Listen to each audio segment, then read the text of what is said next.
हमारे जीवन में बहुत दुख आते हैं, इस कारण हम अक्सर दुखी रहते हैं। लेकिन हम लोग चाहते हैं खुश रहना, अच्छा जीवन जीना, इसलिए लोग अक्सर भगवान के पास जाते रहते हैं। लेकिन मैं आपको एक बात बता दूं, जिस प्रकार हमें लगता है कि दुख आने वाला है, आपने कभी सोचा है कि यह कैसे पता चलता? भगवान कहते हैं कि हमें हमारे जीवन में जब भी दुख आता है और जब भी सुख आता है तो उसके कुछ संकेत हमें पता चल जाते हैं, और यह संकेत हमें बता देते हैं कि दुख आएगा या सुख। उसी प्रकार सुख आने के कुछ संकेत होते हैं। हर व्यक्ति के जीवन में एक बार ऐसा समय आता है जब उसे हर जगह से निराशा ही निराशा मिलती है। लेकिन कहते हैं ना कि हमेशा समय एक जैसा नहीं होता, और जिनका बुरा समय आता है उनका अच्छा समय भी जरूर आता है। आइए जानते हैं कि अच्छा वक्त आने से पहले हमें क्या संकेत मिलते हैं। हर व्यक्ति के जीवन में उतार चढ़ाव आते रहते हैं। ये सब समय चक्र के कारण होता है। समय से बलवान कुछ भी नहीं होता है। आपने अपने जीवन में व्यक्ति को राजा से रंक और रंक से राजा बनते हुए भी देखा होगा। जब भी आपके जीवन में बड़ा बदलाव होने वाला होता है, तो ऐसे बड़े बदलावों से पहले आपको ईश्वर या सृष्टि के द्वारा कुछ ऐसे संकेत प्राप्त होते हैं कि आपके आने वाले समय में ईश्वर ने आपके लिए कुछ अच्छा सोचा है। आइए जानते हैं उन खास संकेतों के बारे में जो भगवान अच्छा समय आने से पहले देते हैं। 1. नींद ब्रह्म मुहूर्त में खुलना। बहुत सारे ऐसे लोग होते हैं जिनकी नियमित रूप से उठने से पहले आंख खुल जाती है। यदि आप ये देख पा रहे हैं कि आपकी नींद ब्रह्म मुहूर्त में खुल रही है, यानी सुबह 3 बजे से 5 बजे के बीच खुल रही है, तो आपके जीवन में बहुत ही बड़ा बदलाव आने वाला है। यानी कि आपको जीवन की योग्य राह मिलने वाली है। इसलिए आपको पहले ही भांप जाना चाहिए कि आपके जीवन में कुछ अच्छा घटित होने वाला है, क्योंकि यह ब्रह्म मुहूर्त भगवानों के उठने का समय होता है। जब हमारे जीवन में कभी भी यदि हम ब्रह्म मुहूर्त में हमारी आंखें खुल जाती है, तो हमें समझ जाना चाहिए कि भगवान उस समय हमारी आंखें खोलकर हमें संकेत देना चाहते हैं कि आपका अच्छा समय निकट है या अच्छा समय आने वाला है। अच्छा समय आने के दूसरा संकेत होता है कि 2. अचानक खुश होना। कई बार आपने देखा होगा कि आपका अचानक से खुश होने का मन करने लगता है। इसका मतलब आपको समझ जाना चाहिए कि ईश्वर आपको कुछ अच्छे संकेत दे रहे हैं। जिस प्रकार आपको इस समय खुश होने का मन कर रहा है, उसी प्रकार ईश्वर आपके जीवन में बहुत जल्द खुशी के पल लाने वाले हैं। खुशियों का अनुभव होने वाला है। जितना भी दुख आपने अपने जीवन में देखा है, वो बहुत जल्द खत्म हो जाएगा। ऐसे समय में आपका मन प्रफुल्लित हो उठता है, और आपको जानकर हैरानी होगी कि आप उस समय यदि गलत स्थिति में भी होंगे तो भी खुश रहोगे। नकारात्मकता आपके पास होंगी ना, तब भी आपको दुख नहीं मिलेगा, आपको खुशी प्रतीत होगी।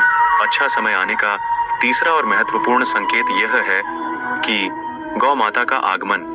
अगर आपके घर में प्रतिदिन गौ माता का आगमन हो रहा है या आपसे भोजन के लिए गुहार करती है, तो यह बहुत ही शुभ संकेत है।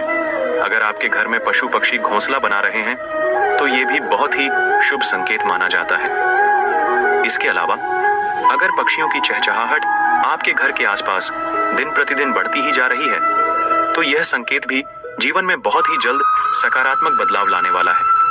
अक्सर लोग जानवर को महत्व देते ही नहीं हैं।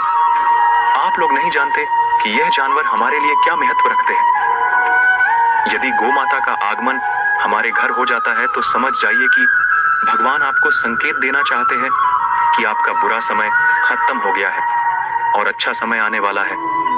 और ये संकेत गौ माता के द्वारा और पक्षियों की चहचहाट के द्वारा देना चाहते हैं कि उनका भक्त समझ जाए कि समय आ गया है। चौथा संकेत ये है कि घर में शिशु का होना बताया जाता है कि शिशुओं में ईश्वर का वास होता है। अगर छोटे बच्चे या शिशु आपको देखकर अचानक से मुस्कुरा देते हैं या आपको कोई सकारात्मक बात बोल देते हैं, तो ये इस बात का संकेत है कि जीवन में सकारात्मक चीजें होने वाली हैं।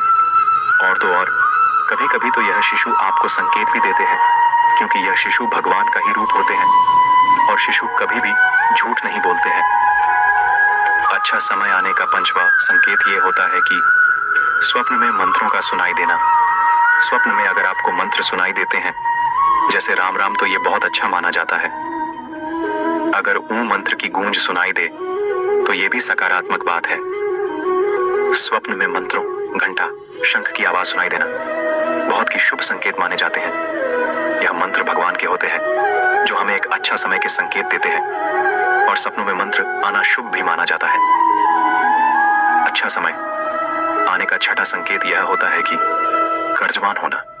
कई बार आपने देखा होगा कि आप कर्जवान हुए हो और अचानक से आपको कर्ज मुक्ति का मार्ग मिल गया हो, तो ये ईश्वर का सकारात्मक संकेत है। या पैसों के लेन देन में आपके पक्ष कोई फैसला आता है तो इसका मतलब यह भी जीवन के लिए शुभ संकेत ही है। धन के अलग अलग स्रोत बनना भी ईश्वर का ही संकेत है।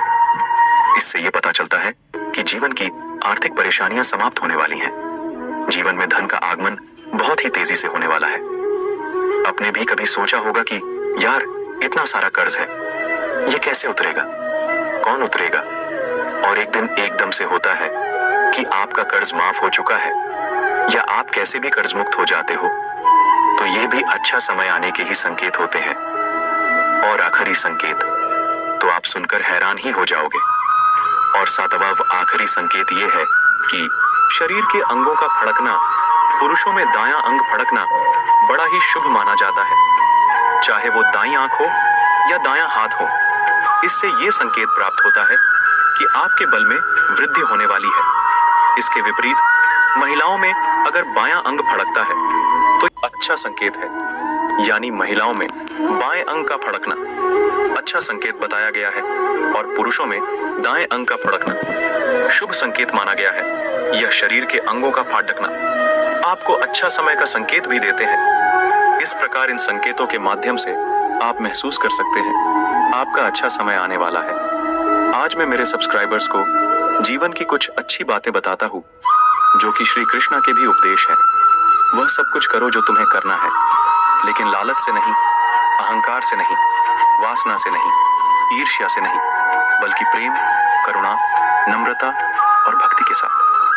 भगवान श्री कृष्ण इस अनमोल वचन के माध्यम से कार्य करने की नीयत का उल्लेख करते हैं। जब किसी भी कार्य करने में अगर लालच होगा, बेईमानी होगी, जलन होगी, तो वो काम न तो सही होगा और न ही उसके परिणाम फलदायी होंगे। इसके अतिरिक्त जिस कार्य को हम पूरे मन से प्रेम पूर्वक करेंगे तो वो न सिर्फ हमारे लिए बल्कि समाज के लिए भी हितप्रद होगा। तो जो आप जो चाहते हैं उसके लिए नहीं लड़ते हैं, तो जो खोया उसके लिए मत रो। मनुष्य सब कुछ चाहता है पर सब कुछ उसे नहीं मिल सकता। आपको जो नहीं मिला उसके लिए पश्चाताप मत करो, और जो आपसे खो गया, जो आपसे अलग हो गया, उसके लिए निराश भी मत हो। 3. ठंड या गर्मी, सुख या दर्द का अनुभव करें। ये अनुभव क्षण भंगुर है, वे आते हैं और जाते हैं, उन्हें धैर्य पूर्वक सहन करें। समय एक सा नहीं रहता। आज दुख है तो कल सुख भी आएंगे, और सुख के बाद दुख भी आना स्वाभाविक है। आपको पूरे धैर्य और श्री कृष्ण पर विश्वास के साथ अपना जीवन निर्वाह करना चाहिए। 4. सत्य कभी नष्ट नहीं हो सकता। अच्छा करने से नहीं डरना चाहिए। लोग अक्सर सच कहने से बचते हैं या डरते हैं, पर सत्य कभी छुप नहीं सकता और न ही कभी मिट सकता है।